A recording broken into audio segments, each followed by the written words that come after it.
আপনারা সবাই ভালো আছেন। আজকে আমি একটা পাউরুটির চপ বানাবো।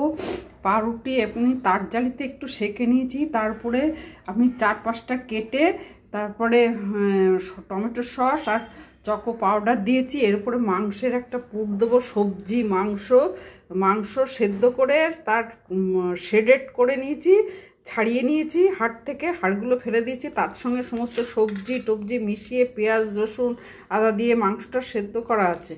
আর